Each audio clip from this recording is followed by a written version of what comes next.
Last month I uploaded a video about using the Passap Picto carriage.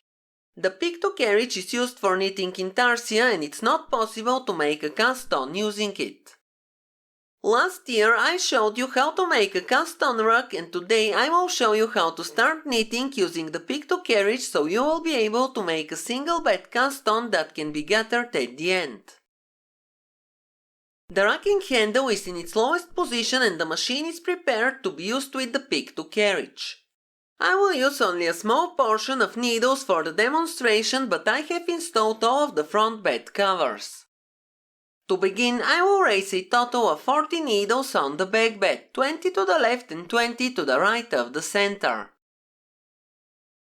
Make sure the front bed covers are properly aligned with the needle scale on the front bed.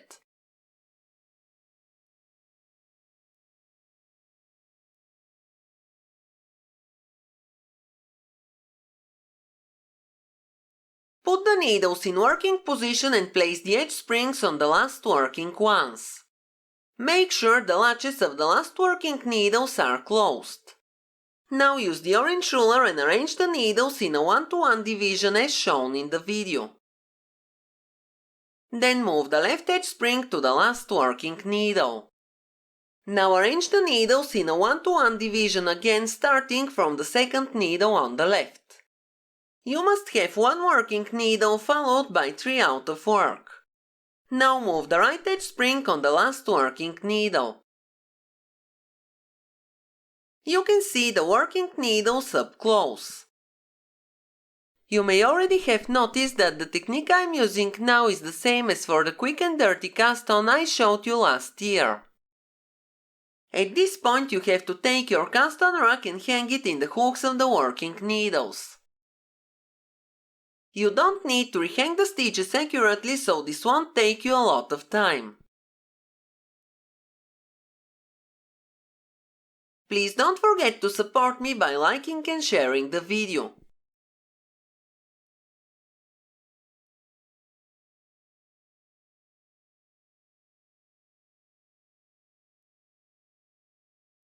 After you rehang all of the stitches, put the cast-on rug between the beds of the machine.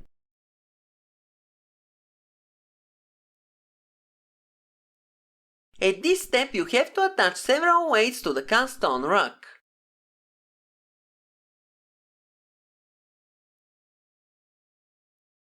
Take the Picto carriage, make sure to reset the row counter and set the stitch size dial to 5.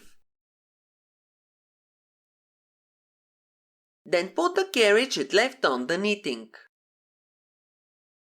Slide the Picto to the right to bring the needles in the upper working position. Now you can slide the trip cam for the row counter to the left edge spring if you haven't already done this. Make sure all latches are open, then take a contrasting color yarn strand or a ravel cord and lay it over the hooks of the needles.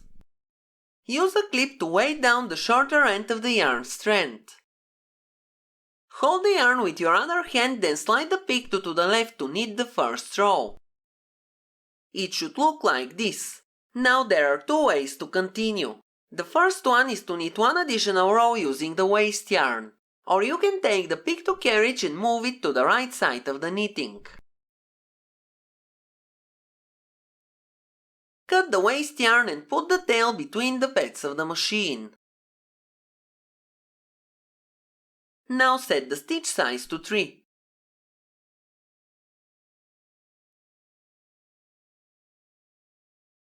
Raise the third needle from left to right, then continue until the needles are arranged in a 1-to-1 division.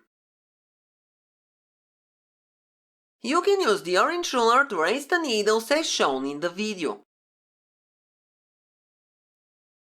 Move the right edge spring to the last working needle. Make sure all latches are open. Take the main yarn and lay it in the hooks of the needles.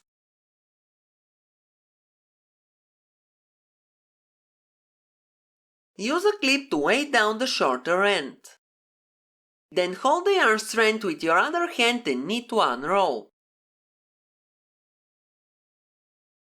Now put the rest of the needles into the upper working position and move the left edge spring to the last working needle.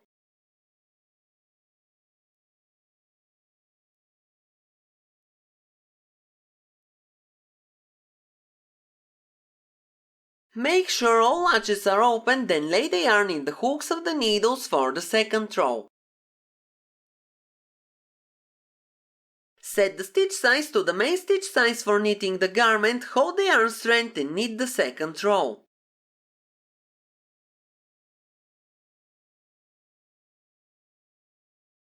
At this point the cast on is done. You can reset the row counter. Now you can continue knitting the garment following the instructions. And in just a moment you will see how easy it is to remove the cast-on rag and how great the cast-on will look. This is a closer shot of the process. Look at the edges of the knitting. If I had knitted 2 rows with the waste yarn instead of 1, the edges would have been much more stable, but I wanted to show you that this way works as well. No matter which way you will choose, it will be very easy to remove the waste yarn in the end.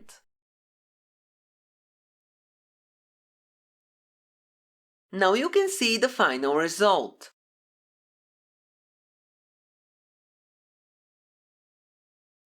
To remove the waste yarn, I will simply cut it and pull it out as shown in the video.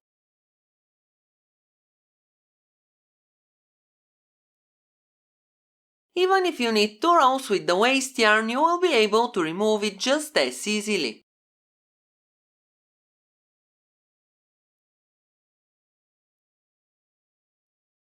So this is the final result.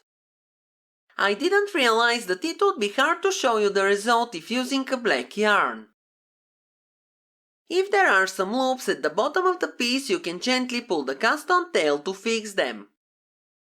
This is what it looks like up close. The cast-on is exactly the same as the single bed cast-on that you can make using the Passap locks. It can easily be gathered by pulling the cast-on tail.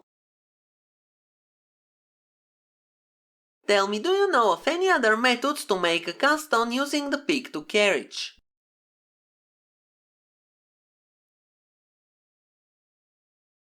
The best part is that you can now put your cast-on rag back into the drawer and reuse it for your next project. That's all for today. Have a nice day and see you in my next video.